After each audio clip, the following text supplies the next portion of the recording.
Good morning, everyone. Before I introduce the panelists, I wanted to provide a few context-setting remarks to set up our discussion. And I'm going to share with you three broad trends that we at FSG have seen in our work in evaluation, both working with individual clients and for the field. Can everyone hear me okay? Great. So the three trends. So first, I know that all of us here today have a laser-like focus on metrics and evaluation for our work, which is whether it's our activities, our investments, our grant funding. But I also know that we share a common acknowledgement and understanding that the work that we're doing in evaluation actually has potential to affect the field much more broadly.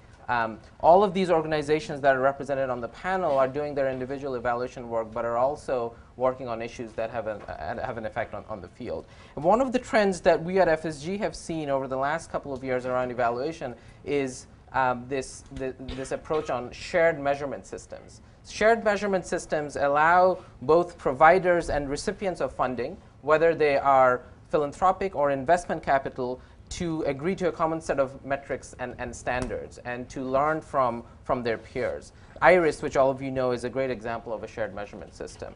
Shared measurement systems are not easy to create or to maintain, but we think that they have tremendous opportunity in advancing the field. That's the first. Second, there's a growing, I think, acknowledgement among social sector organizations for the need to connect strategy and evaluation. In the for-profit world, this is given, right? You've got your goals, and then you track your numbers against those goals. In the social sector, quite frankly, that's not always the case, whether you're a nonprofit or a funder. We were recently having a discussion with an organization that works in access to finance, and they asked us to help set up an evaluation system for them. What emerged through the discussions, though, that the organization had not clearly articulated which products in financial services they were going to focus on, whether it was going to be savings or loans or insurance or everything, what their priority countries were, whether they were going to work with youth or women or entrepreneurs or the general population. If you haven't figured out your strategy, if you haven't set goals, pretty hard to measure if you're achieving those goals or not. So it sounds pretty obvious, but we don't always see that. Again, we're going to hear from the panel again about this need to connect strategy and evaluation. The metrics that you look for absolutely have to be defined by your strategy, but then the results of your evaluation come back in this virtuous loop that then inform your strategy and refine it going forward. Third trend I wanted to mention is around SGBs and the impact of SGBs. And we just heard the research effort that Andy's putting forward. I think it's really critical. And I want to stress on the B part of SGBs, right? These are businesses. So in order for them to be sustainable, they need to be profitable.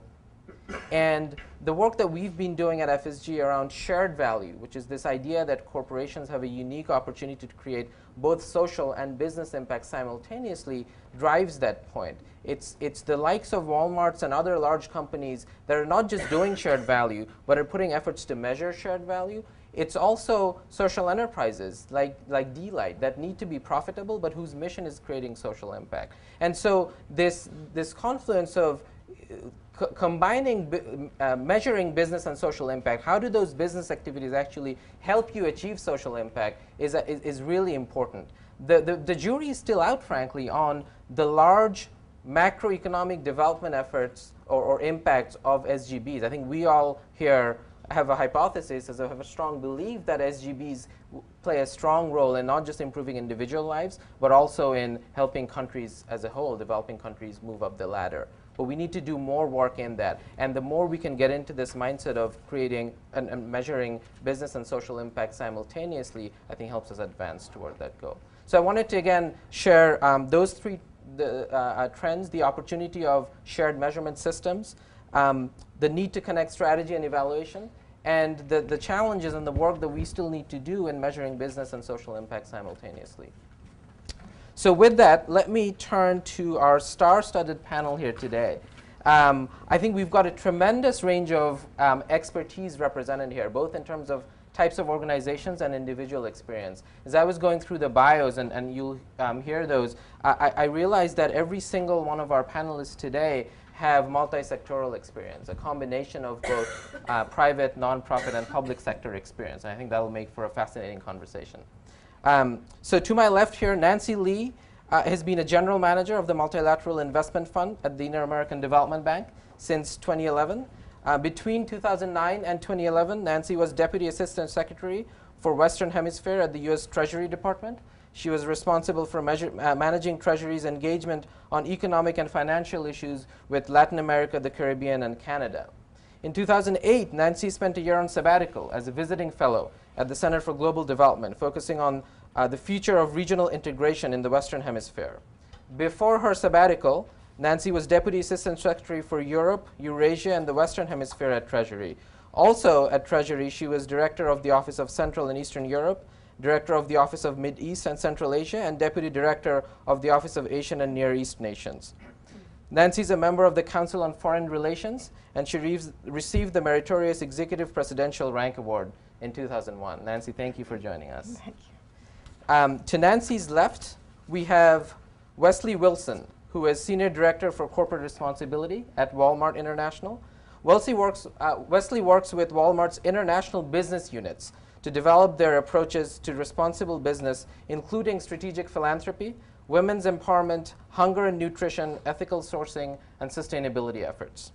Prior to Walmart, Wesley was the manager for Global Strategic Insight at Mars Incorporated. In this role, Wesley was responsible for providing Mars's global leadership with the perspective to responsibly and sustainably build a competitive advantage in new markets.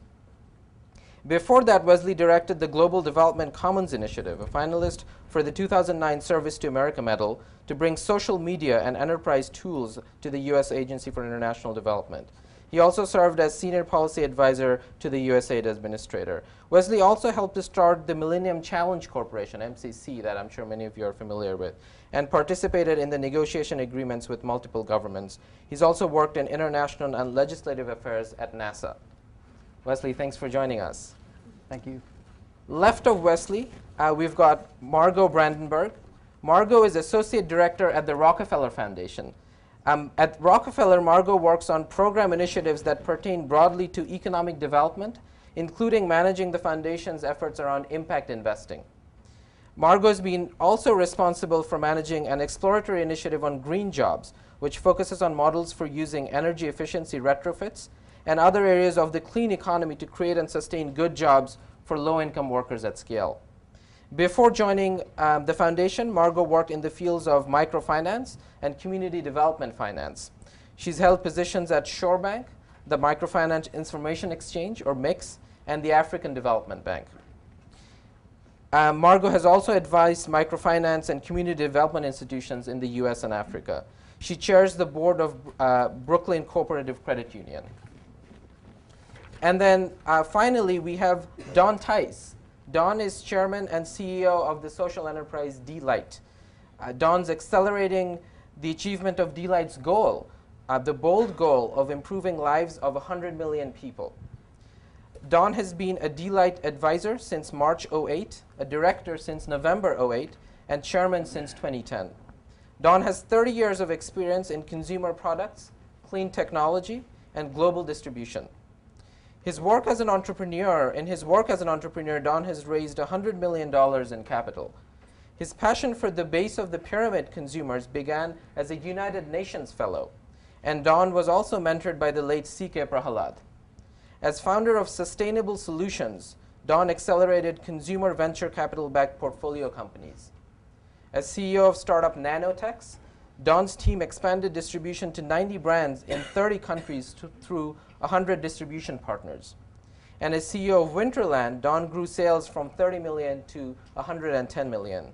Donn is delighted to be part of changing lives of millions of people. And we're delighted to have you here on the panel. So as you can see, really a tremendous set of panel that Genevieve and others at ANDE have put together. Never use that. I'm going to start with Nancy with my first question.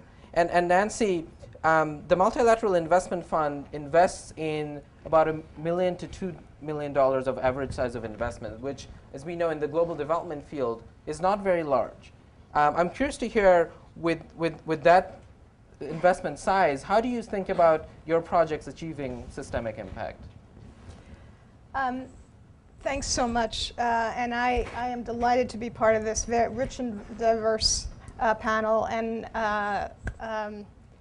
and hear from all of you on these issues. The Multilateral Investment Fund is a fund within the Inter-American Development Bank. For those of you who don't know, it's the largest. You can think of it as a trust fund inside the bank. We have our own donors, our own budget, and our own board. So we're semi-autonomous. We're a different kind of development institution. Our mandate is essentially to promote growth and reduce poverty for the private sector, focused very much on the base of the pyramid. We are the largest technical assistance provider to the private sector in Latin America and the Caribbean.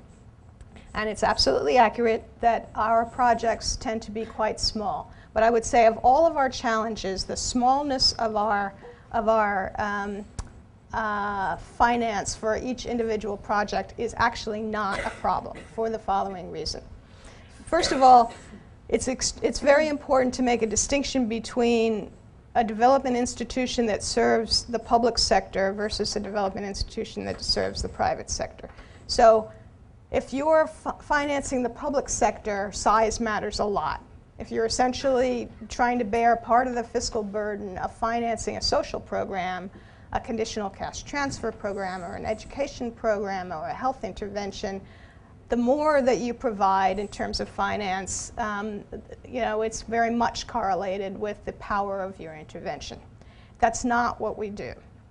What we do instead, in essence, is to solve the market failure, which is blocking private sector activity. So it is not our goal to substitute for private finance or to substitute for private activity, but to rather catalyze private activity. And therefore, the measure of our success is whether we have been successful in actually making something happen that would not otherwise happen.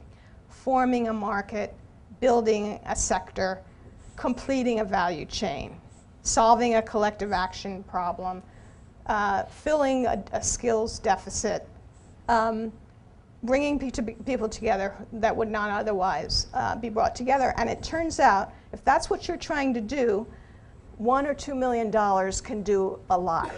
So it's very important not to judge the kind of thing we do based on the size of the intervention. Of course, most IDB lending programs are tens of millions, if not hundreds of millions, sometimes billions of dollars. They're, for the most part, trying to do a very different thing.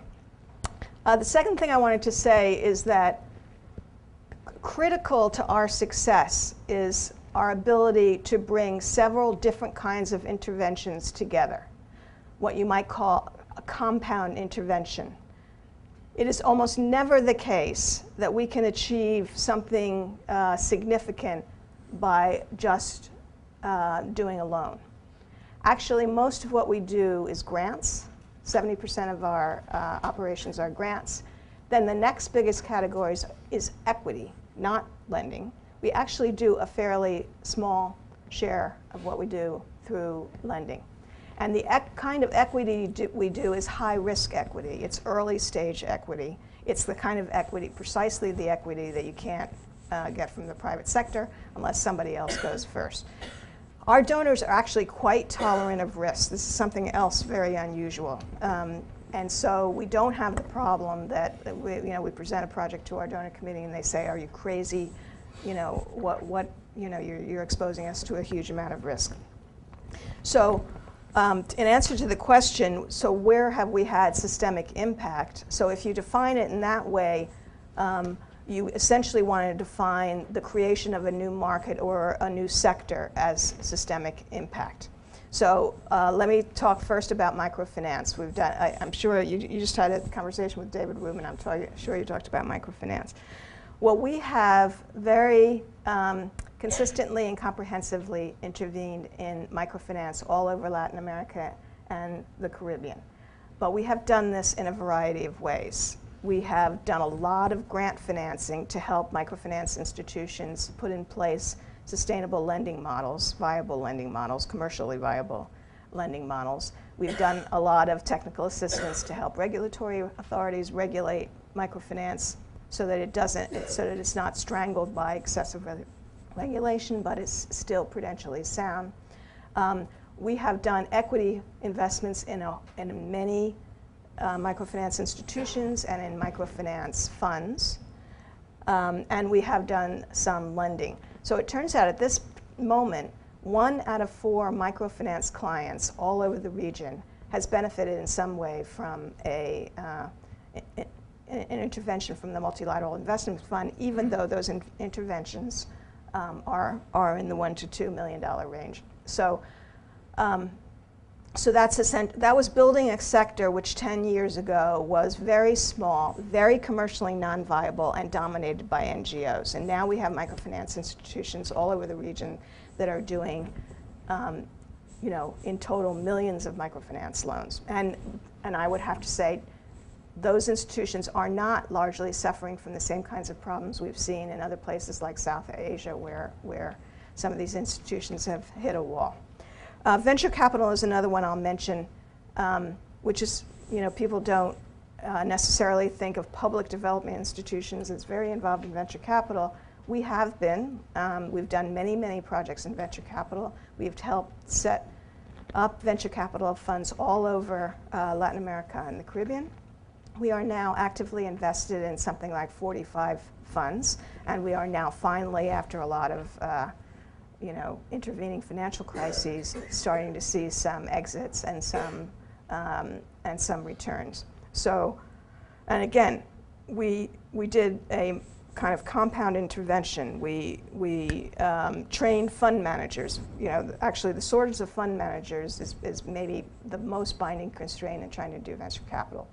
So we found and trained fund managers. We did a lot of convening of investors, local investors and international investors, to bring them together with us as we launched these funds. So we spent a lot of grant money on that. We worked with governments on the legal and regulatory environment for venture capital as well. So, and in addition, we put in our equity.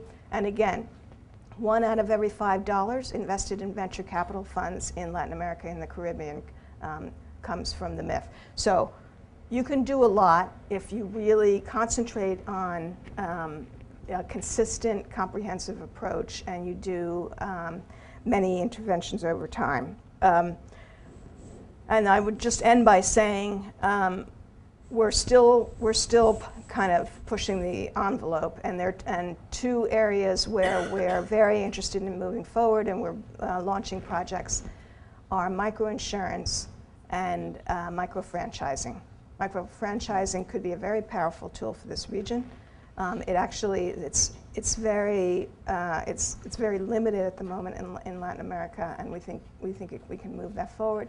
Microinsurance, this region is also lagging compared to some other regions, but the big problem in microinsurance is finding enough volume for a microinsurance product to make it sustainable, to make the relatively low premiums you have to charge sustainable. So you need to hugely ramp up volume. So we're trying microfinance institutions as the channels, we're trying mobile phones as the channels, we're trying retail outlets, we're trying a variety of things, some of which aren't really working very well because we can't get the volume, but we'll keep trying. So, so again, and all of these projects are pretty small interventions, but we try to very much target what the market failure or the market challenge is. Thank you. That's a great start, and I think a good reminder for us again that while evaluation can certainly be expensive and complicated, it doesn't always need to be, and even with small funds, depending on how you define systemic impact, there's a role for organizations to come in and either fill gaps or signal or create tools for the field.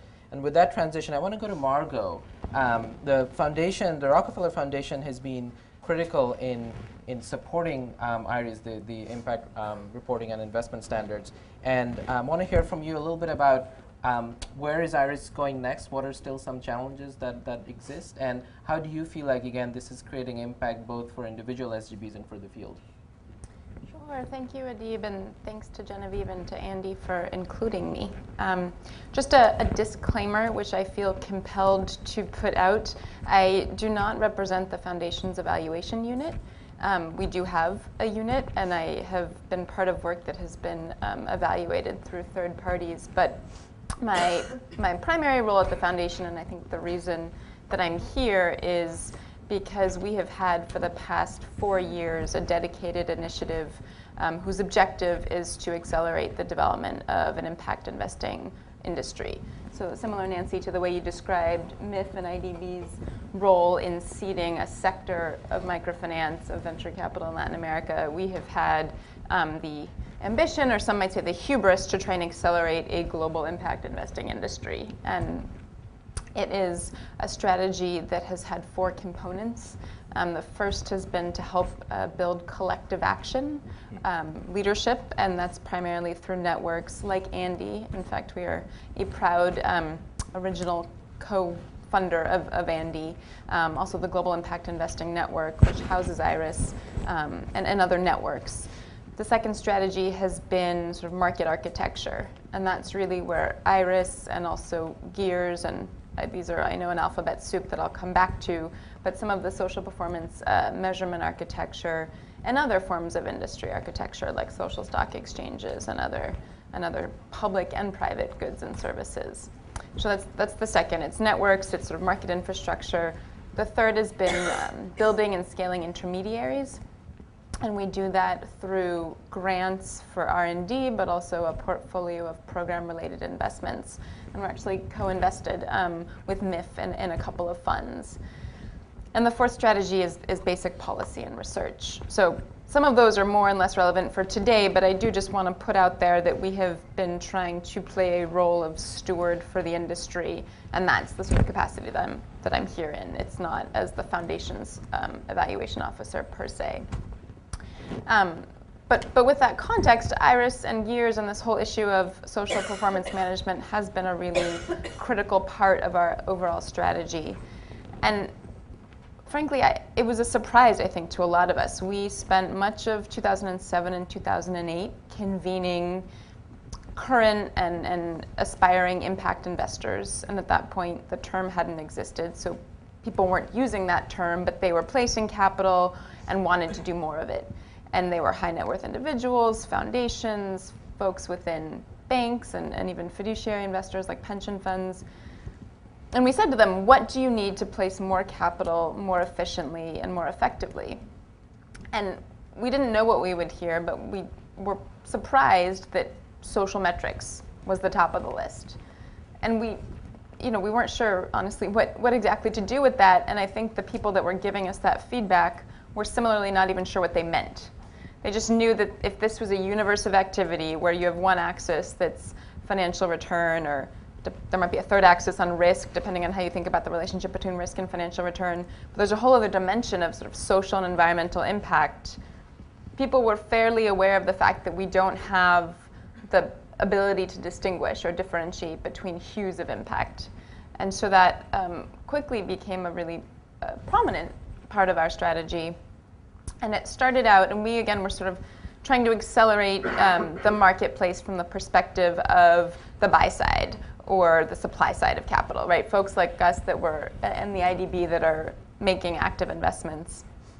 And so the need for a common framework to measure and assess impact performance quickly rose to the top. And for someone like the Rockefeller Foundation, in our PRI investment capacity, we invest across geographies. We invest across sectors and issue areas. We make direct investments and fund investments. So we need some sort of common standard to really begin to rate these investments. And that gave rise to something which has now become GEARS, or the Global Impact Investing Rating System. And I know Neha from GEARS is here. There'll be something tomorrow.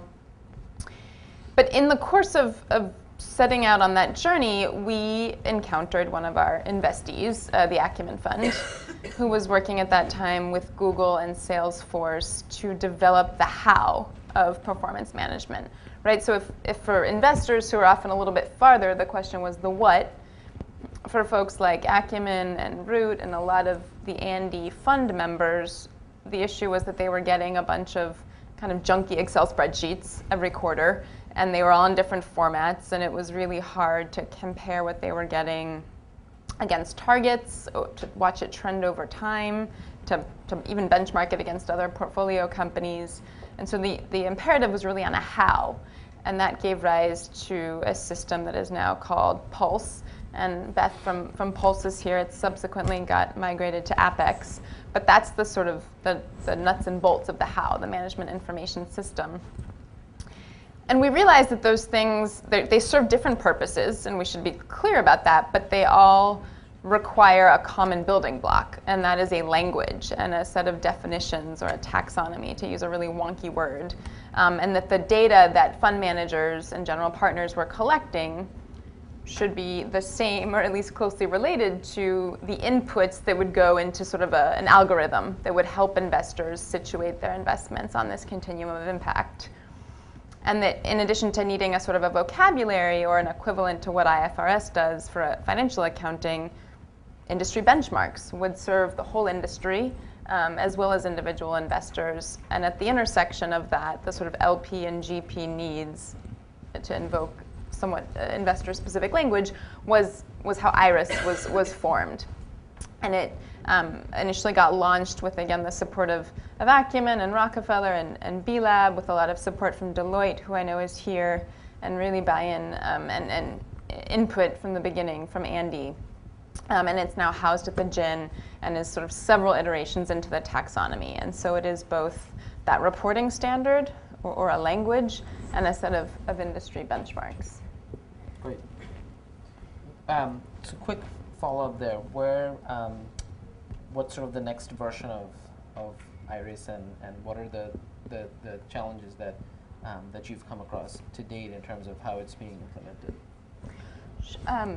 Thank you for the question, and I will use this as an advert for the IRIS session, which Kelly McCarthy and Katie Lancaster from the GIN are going to be putting together this afternoon, I think at 1:30. So there's ample chance to come and learn more. But the IRIS team recently engaged a third party to do some market research among investors as to their perceptions of IRIS and their needs for performance measurement more broadly. And not surprisingly, there is no one answer. There's perspectives that really span the gamut, and in particular, the needs and desires of the sort of early adopters, many of whom are in the room, are not necessarily good proxies for all the laggards. And so I think, among other things, we need to be careful not to extrapolate from those of us who live and breathe this stuff when we think about how to service and what the needs are for the often much bigger pools of capital that just frankly haven't given this as much thought. But nonetheless, across the board, this analysis and everything that we've found has really confirmed that investors do care about performance management. They care about reporting standards, and so I think that's really reinforced the focus on the IRIS taxonomy. There'll be a Spanish language translation issued next month, working groups on land conservation and health that will be going in the fall, and so making sure the resources stay on steadily improving the taxonomy so that it remains dynamic and benefits from both experience sort of on the ground and the input of all kinds of stakeholders going forward. Great, thank you.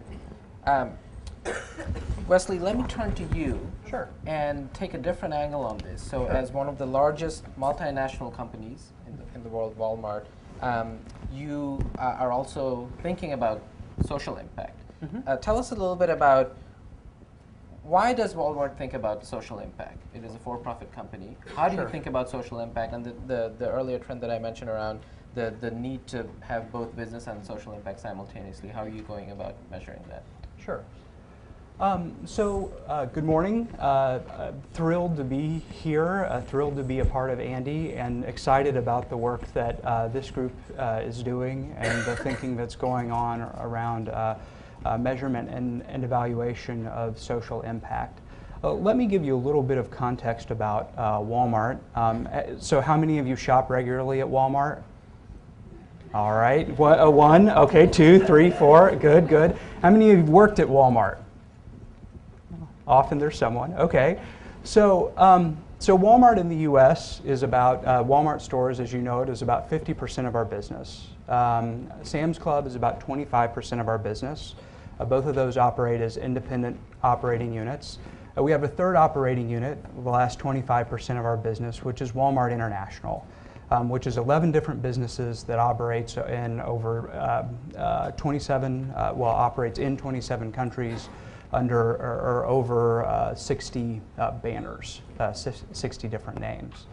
And so as a company, I think for social impact, there are a few angles. So one, our evaluation team is multi-million strong. It's the customer. And if the customer doesn't like what we're doing any given day, they can pick up and go somewhere else. And so our number one client, the number one thing that we're concerned about is whether or not the customer is happy shopping with us, if they're happy with the prices that they're getting, if they're happy with the product that they're getting. And so we find that customers are interested in social and environmental elements. It's part of the reason that you've seen Walmart shift its conversation over the past few years to include those things in its work and how it thinks about itself. I think the other areas that we think about are the supply chain. So we definitely are big believers in Walmart is a company that internally and externally, but really thinks about integrity and really focuses on that. And it focuses on that in its supply chain as well. Retail, one of the assumptions I had when I was joining Walmart, I've only been with the company about a year. You know, if you're the biggest company in the world, you can do anything. So that was before two things. One, before I saw the margins that we get in retail. And then two is before I worked in a store. And the reality is, if any of you have read the Great A&P and kind of the story of that business, the challenge of operating a retail business day to day, doing that day in and day out successfully it's really it boggles the mind. It does mine. And so whenever I bring something to the table, someone asked me yesterday, how do you work with your business when you wake up and you think about international development every morning? And my answer was, I don't. I wake up and I think about retail every morning. That's the only way to successfully communicate with my colleagues, with the people who make the decisions that have the kind of impact that I want to have. That I want to have. And so we, in the supply chain, we're a big supporter of common platforms because that raises everyone to the same level. So an example would be the Global Food Safety Initiative, which we are an advocate of, and that we have advocated to try to establish common platforms for food safety around the world. Global Social Compliance, which we, along with others, have advocated to try to more efficiently and effectively implement ethical sourcing standards in manufacturing around the world. Those are things that we're deeply involved in, that we're passionate about, and we want to see succeed. Because if those common standards succeed, it raises everyone up to the same level. And so a common effort on social metrics is very exciting to us, because it raises everyone to the same level. It raises everyone up to the same platform. And we, in doing that, we raise the game overall for retail, we raise the game overall for manufacturing, and we raise the game overall for the customer. In our business, we see impact. There's not 100% overlap, but often when there's a social problem or there's a social issue, it filters through in some way to the customer, right? So it filters through in price, it filters through in quality, it filters through in they're not getting the products that they want, or the customer wants to be ethical as well. And so that impact on them is very, very, very important to us. So we look at the supply chain in that way. I think the other thing that we look at is how we deliver value to the customer, and how that, for Walmart, I think that's one of the things that really makes it unique as a company. I think, I don't know how many of you know the history of Walmart, but it was founded 50 years ago next month in one of the poorest regions of the United States.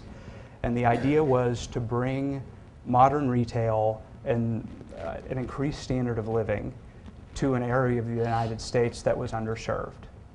And so Walmart has wrestled with this question as it's grown in the United States and begun to grow internationally. How do we go forward? What are our core competencies? You know, who do we think we are?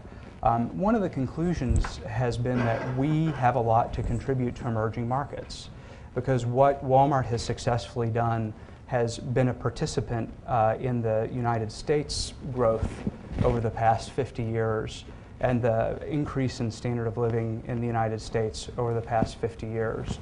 And we think that throughout emerging markets, throughout the world, that there's a just incredibly exciting opportunity to bring that through our business and through other facets as well, through the supply chain. And so as you look at kind of how we're growing as a company, our focus is on emerging markets, because that's where we see the opportunity, and that's where we think we can have the most impact in what we believe in.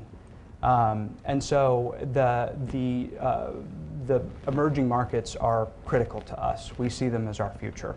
In addition to the United States and other established markets where we are now, we see it as absolutely vital. At the same time, we want to do it in a way that, again, part of our core principle, it delivers a better standard of living for the customer, but that also for the supply chain, that we're able to establish those common platforms and common conversations that continue to raise the bar for everyone. If there's anything, again, relatively new to the company, but anything I've learned about Walmart in 10 or 11 months, it's that every day you come in and the bar gets set one notch higher. And that's true in every area. And this area is no different. And so that's why you see us as an active participant in the emerging market space. The other key, we do some philanthropy as a company. The U.S. business does, and other businesses do as well throughout the world. And we're excited about that. They're great programs. But primarily we see those as a way to extend our business model, not in terms of growth, but areas that the business equation doesn't quite work out. We can bring the benefits of increased standard of living, or the benefits that being a part of the supply chain generates to a population that may be just beyond the cost equation. And so that's why the way that we try to use our philanthropic tools, we offer training for farmers, we offer training for people to, we've got a fantastic program in Brazil that takes folks who may not be able to get a job otherwise and gives them an opportunity to have their first job at Walmart, to begin a career somewhere. And when we look at those types of situations, I think the metric that we're primarily focused on now is income. We look at whether we're able to give that person a livelihood, essentially. I think it would be great to expand our thinking in that way. But right now, it's an emerging area, it's a challenging area, and I think that the work that you're doing helps to reduce that challenge. I think part of the exciting thing about the scale of Walmart, and part of the challenge of Walmart, is that anything that happens at the scale of the company, so any small additional thing is huge, and that can be good or bad, right? So any small additional metric. So if I ask my global colleagues to collect, an additional piece of information, it's very expensive. So I have to be very clear about what I want, how I want it, and what gives me the right information, gives the company the right information that we can give the customer that, and our other stakeholders that, shows that we're having the kind of impact that we want to have. And being able to do that with a common platform, I think we think is very exciting. Thank you. You're welcome. It's helpful to hear, tangibly, because obviously Walmart does a lot of work with small and medium businesses in its value chain, whether it's supply or distribution. But you've clearly identified income, as you said, as for now at least the metric that you're looking at, and helpful for me at least to hear that that's sort of what you're targeting. And in some ways, obviously, you could argue, well, there could be 5 other metrics, but in some ways, Sure. having one metric that can be aggregated is also helpful. Mm-hmm. Let me turn to Donn. Donn, you're, on the ground running a social enterprise, trying to keep it profitable at the same time improve lives of people. So tell us a little bit about how, among all of the, I'm sure, the different needs and priorities that you have as CEO and d.light has as an organization, how do you put this balance between how much effort to put into measuring social impact? How do you think about, again, this question of how do your business activities actually help you generate social impact? So a tiny bit of context to help you understand the direct answer to the question, how we choose and why we're doing this, is to understand that it's fundamental to our mission to be both for-profit and to have a social impact. And in our case, we're trying to bring light to people who don't have access and to enable them to enjoy the benefit of that and do the things that they wouldn't be able to do or couldn't do as well without it in developing world environments. So as a for-profit company, we have a bias and a need to be capital efficient. And as a mission-driven, impact-oriented business, we think it's important to have integrity and to actually know if what you say you're doing is actually happening. So it's a matter of principle. Our integrity is at stake. We also have a formalized learning plan that's part of our annual planning cycle, and everything that we talk about in the context of metrics and evaluation is part of a larger plan to learn a specific set of things, each of which has a going-in hypothesis, hypothesis of which actually has a number attached to it. Even if we're trying to evaluate it qualitatively, we think it's actually quite important to know what you're trying to answer and to have a guess for how that might turn out. Because it's been our experience that actually some of the most valuable learning is this unexpected stuff where the number's different than you thought, or the hypothesis actually turns out to be wrong. So what we're trying to do is learn, and we're trying to do it capital efficiently. The other bias we have is that for us, operational dimensions are at least as important as outcome and impact measurements. That may sound like sacrilegious in this group, but there was so for us, how do we drive adoption? How do we get people to use the lights? How do they use them? Why? To what extent? These are all really important questions. In addition to, are we having good outcomes on education or study hours or income?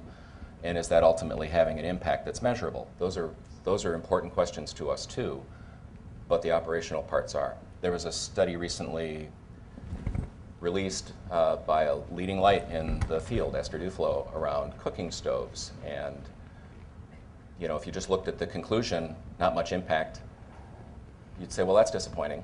But like a lot of really important research, one of its products is to surface more questions that need to be addressed. And one of the important questions that came out of the study is, people aren't using the stoves. Why?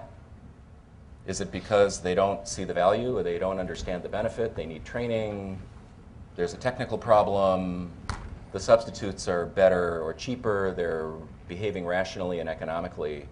And why? Why aren't people using the stoves? If we found out that people weren't using our lights, we'd want to go address that at root and get ourselves on the path that is actually our mission, which is to change people's lives by bringing them light to let them do things they couldn't otherwise do. So to more specifically answer the question with the context of those biases, Our integrity is at stake. We're a private company, so being capital efficient is really important. And knowing what works is really important. And finding out if it doesn't early is valuable. Failing fast, quickly, because we will fail. And it's part of the learning process. And then the last reason is why we're doing this is the numbers get really big at scale. So we're in the very early stages of some work that might, with luck and with good partners, ultimately impact 15 million, the education outcomes for 15 million children in Africa. Okay, and part of what we're doing is to give children a light for a short period of time. How short? Well, if we do it for a month, it costs X and we can reach Y people. If it turns out that we can get the same level of adoption and outcome and impact from a 2-week trial, we can either reach twice as many people or do the same for half the cost. For us, that's important. For our funders or partners, that's important. So, you know, if we're trying to impact 100 million people around the world, the numbers get really big and the details matter a lot. The details matter a lot. For us, we can't afford to do what we'd like to do.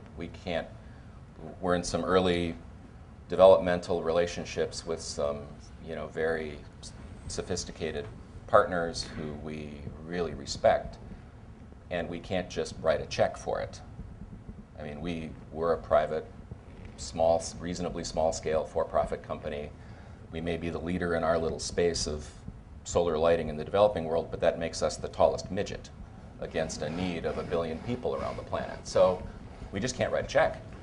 So every time we think about doing something like a full-scale RCT, it's at the expense of something else. Mm-hmm. It's at the expense of reaching more people and making a bigger difference in the world this year or this quarter.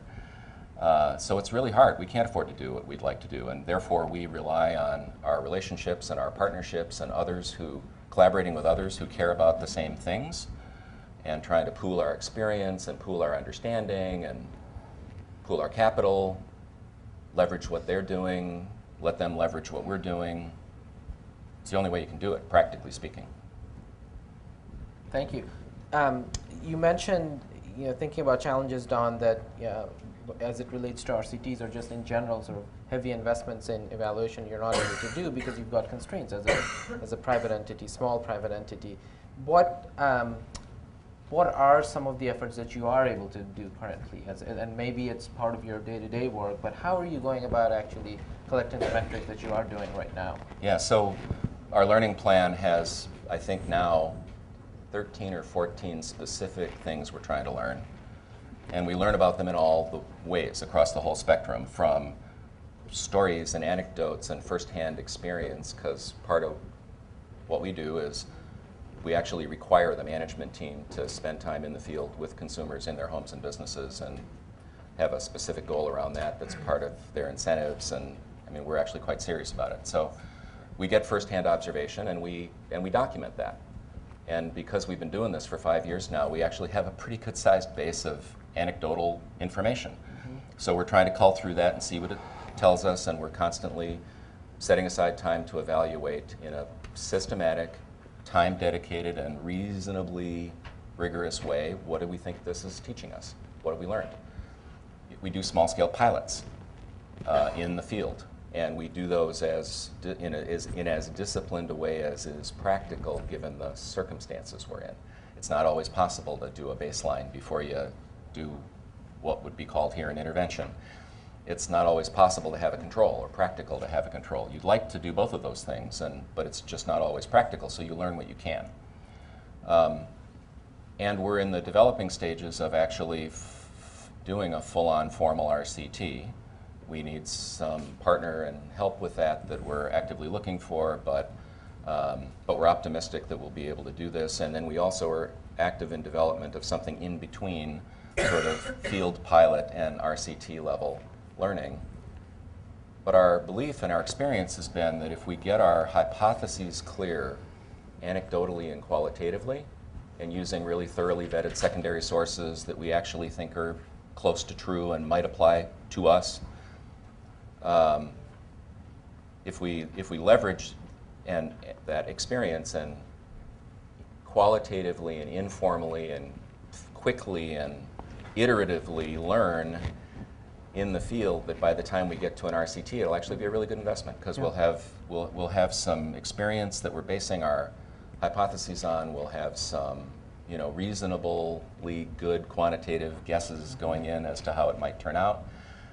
So we think you know, the approach that we've taken, which has partly been defined by our, you know, financial realities, is also going to result in a better deployment of capital to learn things that are statistically valid. Great. Yeah. Great. So let me throw out a question to the panel, and anyone feel free to jump in. But I've heard a lot right now in these discussions around other sectors being involved. So the evaluation work that you're doing, it's not just, you know, you looking at your own programs, but in many cases there's other partners, players, or sectors involved. What do you wish that you could see more of in terms of other sectors, whether if you're in the private sector, think about public or nonprofit and vice versa? What do you wish you could see either differently or more of from other sectors doing, engaging, that would help in your evaluation work?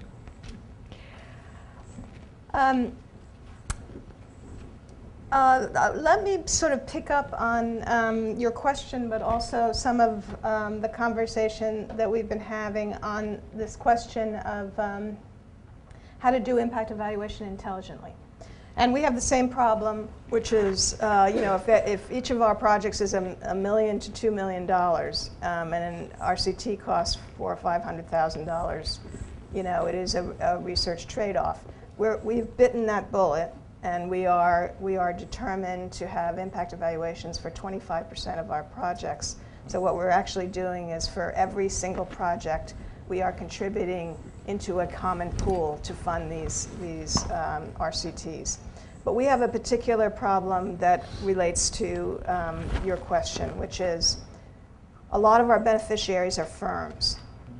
And that raises a couple of issues with respect to what you measure and what kinds of firms you target.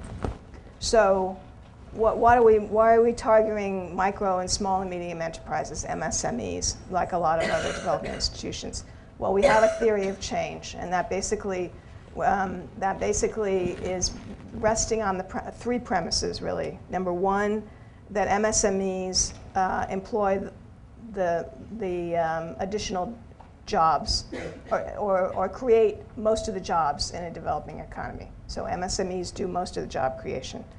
Number two, MSMEs are some of the most dynamic companies. They grow faster than large companies. And number three, they employ poor people or poor and low-income people. Well, for a variety of reasons, we've looked through the research recently on whether those three premises are true. And I would say the only premise where there's any kind of solid research is that small firms create most of the jobs in developing countries. There's been a lot of research on that. We don't know if they grow faster than other firms, and we also don't know if they hire poor and low-income people. So what is helpful to us is if others struggle with the same problem. And this is why the research initiative that ANDE just announced this morning, in which we are partnering, is so critical, because it is precisely on this question of who hires the poor. We know, for example, in Latin America and the Caribbean, that poverty reduction is actually accelerating. We know part of the reason for that is that labor income is rising, but we don't know who hires these people. So that's an essential piece of knowledge to determine which firms we target. Maybe we should target micro firms, because they do tend to hire poor people, but we know micro firms often don't grow, so they don't necessarily create jobs. Maybe we should hire SMEs, but do they really hire poor people? Lots of anecdotal evidence suggests they don't actually hire poor people, people below national poverty lines. They hire low-income people with higher levels of skills. So this research effort that ANDE, and I have to give credit to Randall and to Saurabh on this, because it was their idea initially, is a critical piece of evidence. But the other thing, and this gets to what we have to measure, is we're going to have to start measuring who the firms we support hire and what their income levels were initially and what their income levels were after they were hired. So, and we hope that we're not the only people who are going to do these things. I mean, we're doing results measurement and impact evaluation, but we usually measure the results at the firm level. We measure what happens to firms' sales, what happens to firms' hiring, what happens to their profits, even if they export. We don't measure at the employee of the firm level what happens to those employees. So this is a plea to people to start thinking about this problem, because it is not obvious that there is an empirical basis for deciding what kinds of firms to target. Others? I just want to build on that and reflect on how glad I am, Nancy, to hear you say that, and how I think we've come, even within the ANDE community, quite a distance in the past 2 years. I'm looking at Randall because it was only, I think, 2 years ago where a few of us were raising the potential value of a research initiative and saying, well, look, we don't know if we can take it as a foregone conclusion that SGBs result in higher incomes for poor people in emerging markets. And I would say most people were had drunk the Kool-Aid. And I think all of us have drunk the Kool-Aid, but people were like, really? Don't we just kind of know that? Like, don't you just kind of know it? It's like, that's not quite enough for our general counsel as she's trying to establish charitable intent for our grants. And actually, I'm not sure we know it. I mean, we might hope it, and we might intrinsically believe that that has the potential to be true, but I'm not sure we do know it. And I think we're in a much different place now than we were 2 years ago, in large part, I think, because of the research initiative and Surab's work. And we do have a literature review that says exactly as you said. There's some things that the data do bear out, but there's a lot of things it doesn't, and there's a huge scope for a forward-going research agenda. And I was so glad to hear you release the RFP earlier this morning. And I think, it's, with all due respect to ANDE, it's not only because of ANDE, right? It's in the zeitgeist of the moment. It's the conversation around microfinance and the need to manage expectations. There's, I think, a new, or at least a heightened awareness that we need to actually push harder on a knowledge agenda, and this dynamism between the hopefully light touch metrics that practitioners use, but also the customer and employee reach that they bring with a much more rigorous but onerous and expensive academic agenda, that those need to exist in conversation, and that both are dynamic and both can feed into each other. And it sounds trite now, but honestly, it was a very different conversation even a couple of years ago. So I'm energized by that, even though a little bit daunted by all the work that lies ahead of us. But in that spirit of looking ahead, I would just maybe offer a couple of other linkages that I would love to see bear out. One is the relationship between this, I'll call it a community of practice, because I work at a foundation and we have a lot of hokey terms, and the let's call it the shared value community that actually FSG has really done a good job servicing, right? So the metrics that fund managers might use to collect from dedicated social enterprises and pass along to their investors, how does that relate to what large companies use to manage stakeholder value across the dimensions of their performance? And that's typically been more of a CSR agenda, and now it's got, I think, new life in the shared value work that Mark Kramer and Michael Porter and FSG have done. But I was at a meeting among the shared value crew, as it were, last week in Cambridge, and it's a different conversation. And to your point, it's very expensive to collect these metrics, and large companies touch social enterprises and face with investors in lots of ways that are connected and distinct. So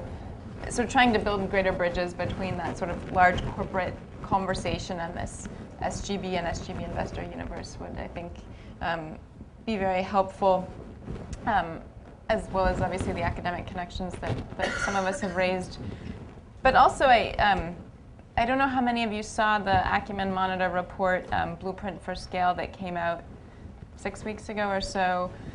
And it talked about the enterprise gap in philanthropic or highly concessionary capital, particularly in the early stages of an SGB's lifetime. And there was an archetype there of a very mission-driven enterprise, so I don't want to generalize, but I think it's renewed a conversation among impact investors about how to best rationalize very scarce subsidy. And they laid out, I think, a very helpful continuum of the sort of life cycle of an enterprise. And I think that needs to be probed further. I don't want to assume that that is the continuum, but bringing that back into conversation with metrics so that when we're confronted with a potential investment opportunity, we can better decide, is it a candidate for a grant or a PRI or eventually an endowment investment, and knowing, again, how to correlate sort of risk and scale and potential impact with the level of subsidy that we can bring to bear would, I think, move us all forward and hopefully take the industry to a next level. I think there's what I think is a healthy tension between, again, these are for-profit private entities, right? Again, we have this hypothesis, that this belief that even if these are private ventures, they are creating impact on both individuals and on society as a whole. But then when it comes to investments or grants, you do run into that challenge in the absence of evidence that that's actually the case. Wesley, reactions to Margot's comment, especially around, given the fact that you do deal with SGBs in your value chain and thinking about their impact. So I think, a couple of things that are helpful for us. One, as I alluded to earlier, is simplicity and clarity. If we're to execute something, and that's anything, that's absolutely critical for us. I think, two, the other thing I would just, I don't know that it's an ask, but kind of a thought or a comment, but you hear it in Donn's comments and hopefully in mine, but I think all successful organizations are at some level, they're learning organizations, right? They get up every day, and I think this is true of many of you, but even I think for-profit companies, what new can I learn? What new do I need to do? And so in that, there's an enormous opportunity, right? Just think you've got, if you look at Walmart, right? You've got all these people, getting up every day and thinking about what they can do better, how they can do it better, and how they can learn and how they can improve. And it's just a fantastic opportunity, I think. And I think the other piece of that, that I would just, I would say it's true of us, but I would also implore you in your work, don't let the perfect be the enemy of the good. Right. We, as you know, we make mistakes. Ours end up in the newspaper. Right? We make a lot of mistakes, but we fix them. When we make a mistake, we go out and we say, gosh, that was, won't do that again, right? And there's a better way to do it. And so the work that you all are doing is so important. Don't be timid. Plunge in. Don't let the perfect be the enemy of the good. Do the good. Find a way to do it. Make mistakes. And it's iterative. It's but we'll get there. It strikes me as I'm listening to this conversation and thinking about, again, this real critical need to demonstrate the impact for SGBs, that there's almost a dual-pronged approach. We need Donn and others to be showing on an individual population-based level that there is an impact being created, whether it's lights, healthy food, or agriculture. Name your issue. We also need ANDE and others jointly to show that you can actually do macro studies and collect data and information that shows from a macroeconomic perspective SGBs are having an impact. Answer some of the questions, Nancy, that you said. And I think we probably need an approach to come from both angles to, again, demonstrate more clearly. Reactions to that, Donn? No, I think that's right. Our focus is to learn what we think is important, to demonstrate that we're doing what we think we're doing, and to get better at that. And it requires collaboration, laterally, just in every direction. Mm-hmm. Great. Well, this has been a tremendous discussion. I do want to open it up for questions. I think we've got about a half hour or so, and I see a half rising hand here, so let's start with you, Randall. Great. So let me be tough. I was trying to be tough with David about how much is enough. So let me ask how much is enough to Margot and your financial officers, and to Nancy. You asked the question, who's hiring, but is one study enough? 2 studies enough? 3? Margot, how do we know that we've done enough to satisfy those people who ultimately we hope will unlock more capital than they have already? I will give you a probably unsatisfactory answer to a hard question, which is that there's only a journey ahead. There's never, I don't think, a moment where you've arrived. And for a couple of reasons. I mean, there's always more you can know and more you can sort of externally validate if you listen to the academics.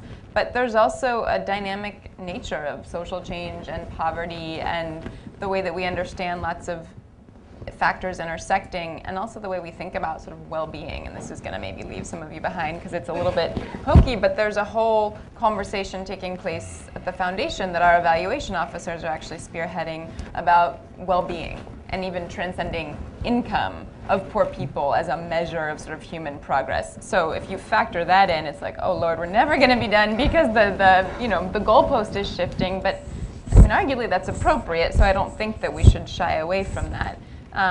But also I'm mindful, one of our board members is the head of one of the largest cell phone companies in Africa. And he's a huge fan of sort of ICT innovation and access to goods and services through mobile phones. But at our last board meeting, he said, look, we're having to start to talk about the families that are keeping their kids out of school because rather than pay school fees, they're paying to recharge their mobile phones. Right? And so that's, like, you can't stop, because if we were just looking at sort of access to technology and weren't on an ongoing basis trying to manage the different dimensions of well-being and income, we might never pick up on that and never react to it. So I mean, I know it's not particularly satisfying, but I don't imagine there's an end destination. But I think there's lots of shades of better, and I do agree that we can't let the perfect be the enemy of the good. And even a couple of studies that really probe at the impact between SGBs and high-growth SGBs and jobs and income and well-being for poor people, there's pretty much a vacuum of knowledge, and so even one or two targeted studies would, I think, move us forward a lot. So a lot of room to go, but also a lot of room for improvement in what we know. Nancy? I would add that we do something like 90 projects a year, sometimes 100 projects a year, and a lot of those are targeted at firms. And so we just have a natural opportunity with all of these projects to embed something in the design of the project which essentially measures the income of the people hired by the firms that we benefit. So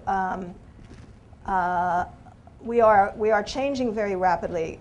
We are like a lot of other development institutions used to measure results in terms of how many loans did we do, how many people did we train, how many farm cooperatives did we create. We didn't measure at all what happened to somebody's income. So that's a huge challenge that we're right in the middle of, and impact evaluations are a critical tool for that. But the other challenge is, from the very beginning when you design a project, you work in metrics that cover all of the things you want to measure. And so I think one of the things we're going to want to measure is what is the income of the people that are hired by this firm that expanded as a result of something that we did. So we're going to have to do some surveys we're going to have to define the metrics, do some surveys at a baseline, and then measure what changed. So I would say we're focused on cooperating with ANDE and others on research, but we're also focused on embedding stuff in our projects, because it just is it's like it would be a huge missed opportunity. But there's one more thing I just wanted to say on this, which is this is more complicated, again, than public sector programs that target poor people. When you try to promote firm growth, you are going to be targeting poor people, but you're also going to be targeting low-income people, and you're going to be helping middle-income people. And so we have this mandate that we were given by our donors to promote growth and to promote poverty reduction. And so there's some of our donors who really, really want us to focus only on the poor, and lots of other donors that say, we want you to focus on growth, and poverty reduction is one set of beneficiaries. So we have to avoid a situation where we get into this sort of straitjacket that our projects that are really private sector development have to be focused exclusively on the poor, because there's lots of indirect and endogenous effects here. Obviously, if you're promoting growth of a firm, perhaps the owner is going to hire some poor people, but then there's other income that's going to be generated by the low and middle income people that he hires, which can help his community, which can have a feedback effect to hiring more people, et cetera, et cetera. So one of the things that I think we have a sort of one of the things that impact evaluations can do is oversimplify what you're trying to measure.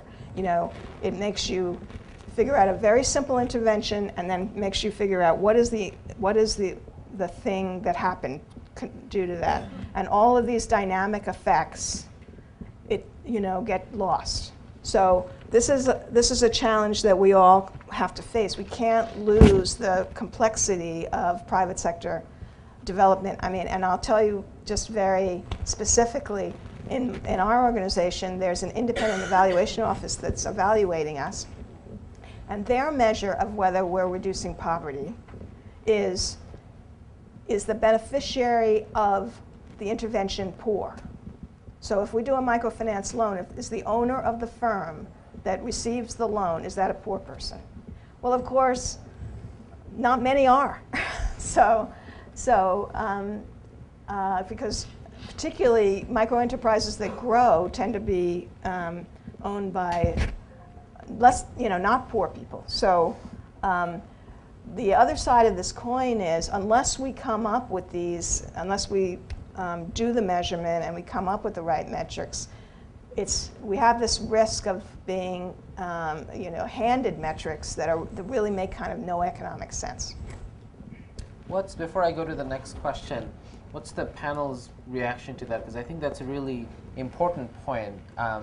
Donn, you and I were just talking about my home country, Bangladesh, where d.light is exploring opportunities, and I could see certainly a role that your product plays in the homes and huts, whether it's the slums or the rural villages for really low-income people. I could also see my mom buying your product, and so there is this tension between, do you create programs that are exclusively for the poor, or Nancy, as you were saying, you fund more broadly other activities that certainly are helping the poor but are helping others as well. But then it becomes difficult to define, what's the role and what's the target beneficiary. Any reactions to that? Yeah. So each of our products has a specific consumer in mind.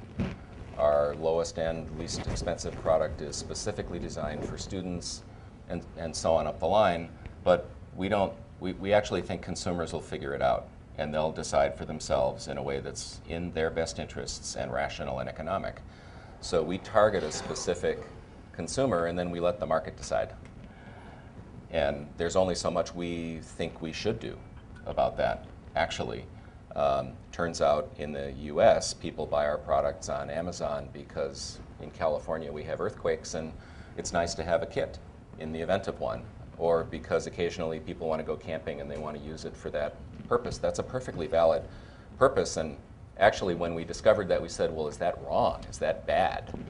Well, no, actually. So it funds our activities in the developing world. And then we said, well, why don't we piggyback on that and have some kind of a d.light program where either participating retailers or consumers themselves can actually buy a product and have an impact. So it even more directly funds or supports our mission. And that's all because we had this accidental discovery that people were using our lights in ways that we didn't necessarily intend in our mission. And that's okay. In Kenya, almost everywhere you go in the developing world, everybody has a power problem.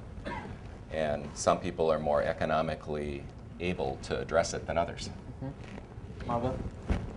Just to affirm what you're saying, my father and stepmother live in a small village in rural France and sent me an email like, have you heard of this firm d.light? Because we're really looking for backup power options, and we thought this would be a good thing to buy. Do you have any feedback? And in fact, it is, I would argue, adding value to their lives, although they're not poor or vulnerable, but it has opened their eyes to what energy poverty is. And it was sort of like, so why did this company get started, and who's buying most of the products? And that's a whole learning curve that, again, you're not going to capture, but I think is really important.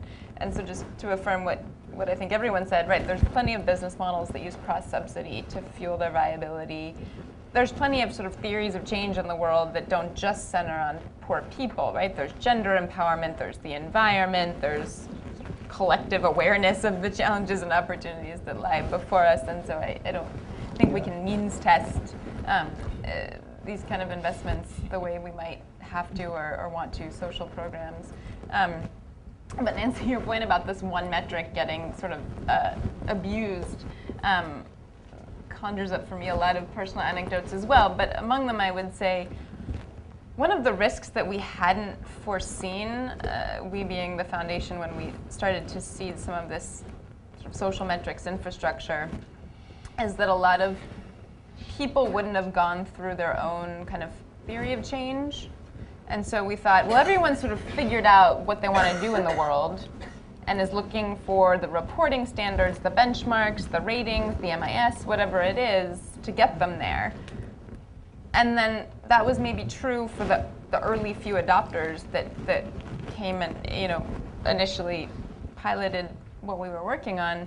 But as we've seen the adoption curve push out, plenty of people don't come to it with that theory of change. And so the risk of sort of handing the 3 or 4 things or having a standard is that people adopt it somewhat unquestioningly, which means that it gets sort of, it doesn't serve its intended purpose or in fact has a negative unintended consequence. And I struggle honestly with how to do that because there's an inevitable amount of customization and context specificity that needs to come into this. Like, just at a basic level, what are you trying to do? And that can help you find the tools to service it.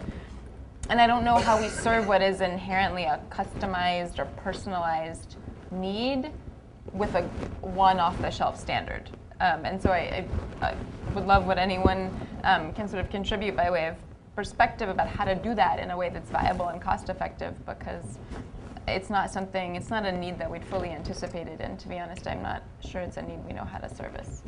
And goes back to the point around really having tailored strategies, right, for each organization, that what they're trying to do and then measuring against that, but not always that easy. I would actually push back against that a little bit. I think that,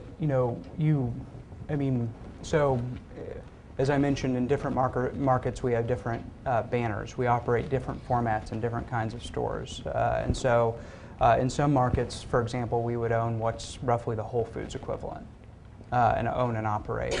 In other markets, and maybe in that same market, we'll have something that's tailored to a village setting that's very bare bones and that's very, very affordable, very accessible.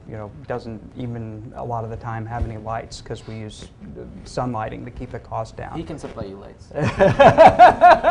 Maybe. Supply chain. But what we find is, okay, so obviously the upper end store it targets a wealthier class of folks, but we find that when we target lower income level, that's still a value proposition that works for everyone, right? And so you get that kind of cross subsidization. We'll put a very accessible, very affordable market in a poorer part of town, and we'll find that a lot of people drive some distance to shop there because it's a value proposition that works for them too. The other thing I would add to this is I think what we all want to be doing is hopefully the poor will eventually not be the poor, but a lot of the poor were the poor, a lot of the not poor were the poor. And what I mean by that, I was at one point working on a project that got we had a friendly congressional audit. And so, nothing wrong, but just here to take a look. And so we had, a colleague and I had worked on this. We were very, very proud of this project. And it was an idea that someone else had, but they're processing fruit and they're shipping it to retail markets in Europe, and they had been able to set up factories. And all kinds of farms, were kind of growing out of this. And then you had several people in the communities around. Roads were getting paved. All kinds of things were happening, right? And all levels of people were involved. And so at the end of our friendly congressional audit, we were like, well, we think this is fantastic. What do you think? And the feedback was, well, we really wanted you to be helping poor people with the money that we gave you. And we're like, well, these are, I mean, 3 years ago, these were poor people, right? But these folks have started up the chain, and they're only 3 years out. I mean, and so it's, you know, so I guess what I'm saying is that, you know, having that intervention or having those activities that kind of work across the spectrum, you know, just targeting the lowest level, I think can often exclude some of the dynamics that actually can draw, you know, everyone into the process in a very positive, in a very impactful way. Not that you know, there shouldn't be thought about it, obviously, but, you know, to kind of pull everyone along, to get everyone involved, I think it increases the chances of having an impact. All right, other questions? Gentleman over here, and then I'll go here and come back again. Yes. My name is Daniel. Yeah. My name is Daniel. I run a small company in Brazil called Movi. We are focused in evaluation and strategy. And I would like to ask Margot about IRIS. Because as far as I know, this IRIS, it's very good to measure like outputs. So it gives you some idea of some of the results that you have in investment. But it cannot measure the outcomes, I mean the impact. So what are your thoughts about this? And you said you're planning to translate this to Spanish. I don't know if you're planning to translate this to Portuguese, so it's another question. And from your experience, what kind of decision IRIS and Pulse and GERS are supporting to the leaders of the organizations? Sorry, could you, Daniel, repeat the last part of your question? What kind of decisions these systems are supporting to the people that are using it? To the entrepreneurs. I'd be happy to answer that. Adeeb, I wonder though, I know Kelly McCarthy's in the audience. She's the Outreach and Adoption Manager for IRIS. So lest I mangle it hopelessly, Kelly, I thought maybe you could take a first crack and then I can add on to. Yeah, let's take a minute. I know that there's another panel that's dedicated to IRIS, so I'm sure you can get into that more on that panel as well. Hi, everyone. So you had a couple questions. I'll start with the easiest one. So IRIS is translated, or is being translated into Spanish right now, set for release beginning of July, so very, very soon. And your other question was around Portuguese. Oh, Portuguese. I'm sorry, I did not catch that. We at the moment don't have sort of near-term plans to translate into Portuguese. However, you know, we are looking, kind of one of our major goals over the next coming years is to, of course, make IRIS more accessible, and translations are part of that. Talk about how IRIS works really well and complements other frameworks. So, for example, there are existing frameworks in the field that seek to take output measures and translate them into outcomes. And we talk about how you can use IRIS metrics to do that. So I can point you to those later. I hope that answers, or partially answers the question. Thank you. And I would just add that I think your question is really revealing of the need to make sure that a practitioner-driven conversation occurs in parallel with an academic one, because outputs are simpler. They still might be costly, but they're simpler certainly than outcomes. They're more easily verified. They're more easily standardized, and outcomes are more complicated. They're dynamic. They're much more expensive, and that's really, I think, where academics and that community has a comparative advantage. But the outputs should be in service of what we're learning about outcomes, and vice versa. So I think it's clear that we need both. Right now, IRIS is well positioned because it's investor facing, so it's really practitioner driven at the outputs, but I think there's a really high degree of interest in making sure it's an ongoing conversation with academics. So definitely we need both. Let me take 2 or 3 questions and then I'll let the panel respond. So over here, yes, please. Hi, my name's Carrie House. I'm with the Sheree Blair Foundation for Women. I've heard a lot of talk about measurement of income. And actually, one of the places I used to be with an organization called SolarAid, which I know Donn will be familiar with, they do a lot of work with d.light, especially in Tanzania. And a lot of the work that I do at the foundation is looking at how we can measure impact with the women entrepreneurs that we work with. income we find, and I found with my work in solar aid as well, is a particularly sensitive area. And it's incredibly difficult to measure, as I'm sure you all know. And it's not something that our field teams always are necessarily comfortable with discussing, or our beneficiaries or end users or whatever, customers even, whatever you want to call them, aren't always necessarily comfortable with disclosing this information. Mm-hmm. So my question really is, what scope do you see to really engage end users, customers, beneficiaries in the development of these actual metrics? At what point do we go and speak in the field to people and say, is this something that we'll actually get information on? What point do we stop treating people as sources of information and actually active participants in this process? I'm just kind of curious as to how you see kind of moving forward we can really shift the focus away from the metric and more on the reality in the field of how we're actually going to get this information. So how to engage beneficiaries more in the creation? In the actual metrics development process. Yeah. Is there a question over here? My question is for Donn, and I wanted to ask you how evaluation meets strategy. And as you have your learning plan, I would like to understand how gears and iris and all this systematic approach helps you to drive your strategy or to build like smarter learning plans, and how these efforts, like all these efforts of the industry, are helping you in the company level. How evaluation affects strategy. I'll take one more over here, and then we'll come back to the panel. Thanks. Dorit Listen from Agora Partnerships. We've heard a lot about metrics and measurement as, let's call it a retrospective tool, that is, to find out what is going on, to find out whether something we believe or hope to be true is actually true, to find out whether an intervention had its intended effect. What about measurement as a tool to affect change? So if we are Walmart and we start measuring the amount of residual pesticide in our produce, mm-hmm. we can influence people to reduce that mm-hmm. number. So what about measurement as a tool to affect change? Great set of questions. Mm-hmm. Who wants to go first? Okay, I'll take the easy one, what I perceive to be the easy one. Evaluation's role and strategy. So in the simplest single out breath version, we more or less try to test everything we do and see if it works and then adjust.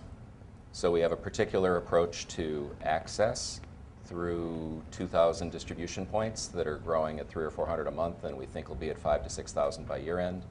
We try to understand which ones work and why, and then specifically within those outlets, how we engage the consumer, because a lot of the outlets that we partner with, what we do isn't their core business, but we reach the same people. So we have to add a level of value to make it ultimately, for the formula, the equation to be complete. Partner got the product to the shelf in a place that's hard to get to. We had a field person go in and finish the job. And we're just now also beginning to look at who are those people, what are their incomes, what's the quality of the job that we're providing. Are we actually also, as an unintended original consequence, helping in a different way, not just in light, and what's the nature of that, and could we do more of that if it's valuable? So just in everything, we're just like every aspect of our strategy and execution, we try to test and learn and test and learn. Some of that's more formal, some of it's more informal, but it's all learning based. And I would just add on that quickly, and Donn, obviously I can't speak for d.light, but I have been with a number of companies as they've gotten gears rated, for example, which includes a lot of iris metrics. And I was frankly really surprised at how useful a diagnostic tool it has the potential to be. Yep. And so I was in Ghana at a natural gas distributor who was wondering about all the questions on women and like, why do you care how many of my employees are women or how many? And so it was like a question, and he was initially sort of answering no to all the gender specific questions, but then just said, well, what do other companies do? And like, what could I do? And what's the law in Ghana anyway about paid leave? And it opened up a bunch of questions and then a potential roadmap for how you would improve. And I had not anticipated that. I don't even know if the Gears or the Iris teams had, and it's certainly not perfect, but it was, I think, it's a potential collateral benefit that should and could come out of this, and is really, I think, at that nexus between learning and evaluation and strategy, which you manifest in spades, but others, I think, can do even if they're not investing quite as many resources in it. On the question of measuring poverty and the difficulties of actually getting, actual income measures of poverty, this is definitely something we struggle with, and so we do use alternative measures of poverty, which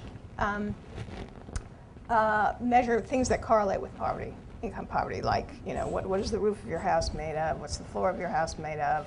Do you have this little appliance, or do you not have this appliance? What's your mode of transportation? And I think a lot of people are doing that. I think Grameen is in particular at the forefront of that.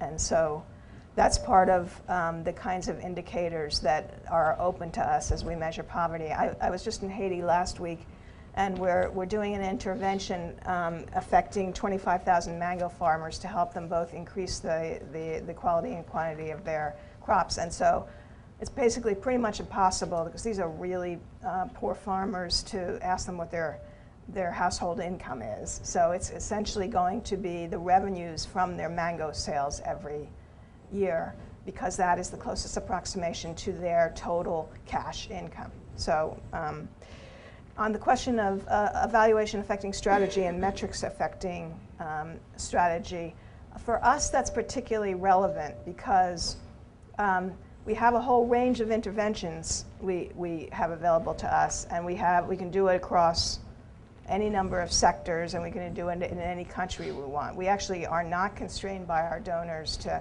allocate across country or in a certain sector or in a certain way. So we can do access to finance, we can do access to skills, we can do access to markets, we can do access to basic services. So if we don't, our resource allocation process should be evidence-based. At the moment, I would say it is not exactly evidence-based. It's sort of partially evidence-based, and partially, do we have somebody in the region who wants us to try this particular model? Maybe a little bit of research. But ultimately, what we want to do is actually see which interventions do have the greatest impact on income, and therefore, and then that feeds back into the decisions of where we actually intervene. And I would just say that doesn't happen in most developing institutions at this point. This is part of the power of impact evaluations and RCTs ultimately, is to have it feed back into development aid resource allocation. But that doesn't happen, and I think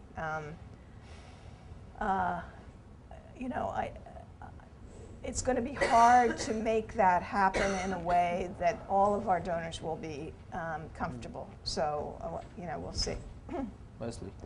I think for us, so one, definitely the connection between outcomes and outputs in looking for that kind of lighter weight, lighter footprint measurement. That's something that we're quite interested in, right? Because ultimately we're committed to the outcome, and that's what we really want to drive, and we are an outcomes-based organization.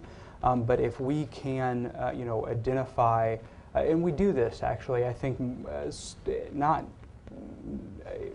certainly on the business side, but also on the sustainability side, right? So if you look at, we will figure out whether a certain sustainability intervention has kind of the right environmental and value, kind of rate of return outcomes.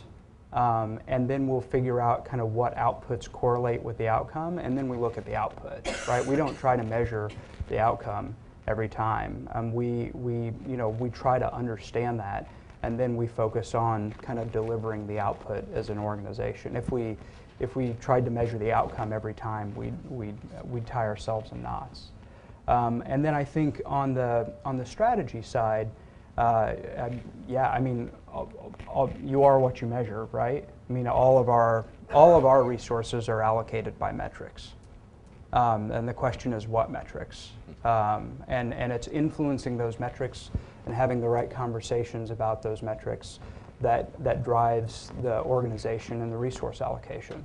And that's why, back to kind of the global standards like Global Food Safety Initiative and Global Social Compliance Program, having those common metrics, being able to talk about them, and understanding, again, outcomes that are related to outputs, that becomes the common standard not only for us but for others as well. In retail or in manufacturing. And so if you do it really, really well, it can become a compliance-based framework that everyone agrees with, and it's just part of the landscape. We don't question food safety. I mean, you got to provide it. The customer wants it. We don't question ethical sourcing. I mean, those are things that's just what we do. And we measure for it, and we make sure that it happens, and when we make a mistake, we correct it. And so kind of getting it built into the system like that it's absolutely critical. And again, that's why I think this conversation is so exciting. Thank you. I believe we are almost out of time. So any quick final words from anyone on the panel before we draw this to a close? Last words? No? Okay. Well, I wanted to go back again with the three trends that we started this panel with, and I think we heard a lot about each of those in terms of the impact on the field overall. We heard about shared measurement systems. We heard about IRIS and GEARS. The work that Wesley mentioned around Global Food Safety Initiative and others that are setting common standards. We also heard about the role that relatively small funds could also play in filling the gap and signaling and helping to build the market. The connection between strategy and evaluation, we spent the last 10 minutes talking about that.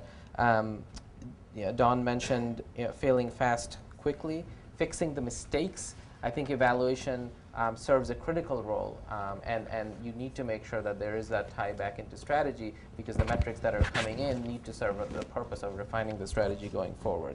And we spent a lot of time talking about this third trend around really the impact of SGBs and how do you combine social and business impact. And we heard a need to do more there, that we need to focus more on that. We need to connect the large multinational community in the work that they're doing at SGBs and get them into the process of demonstrating that impact as well.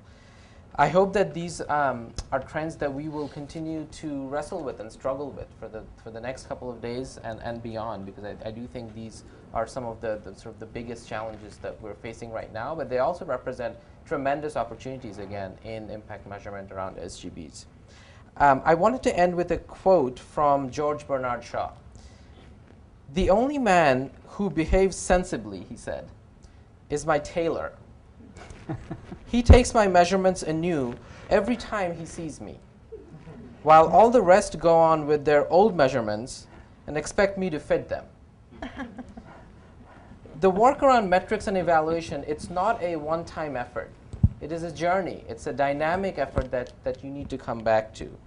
And why or how an organization focuses on metrics, it's going to vary. It's going to depend on that organization's strategy, their goals, what they're trying to do, and the resources that they have available to them. But what's critically important, that like a good tailor's work, that evaluation and the focus on metric is done consistently, and it's done over time in a way that comes back to the strategy again and helps evolve the strategy and develop it develop it into a better strategy going forward. I want to thank all of you for your time and for your questions, and please join me in giving a big round of applause.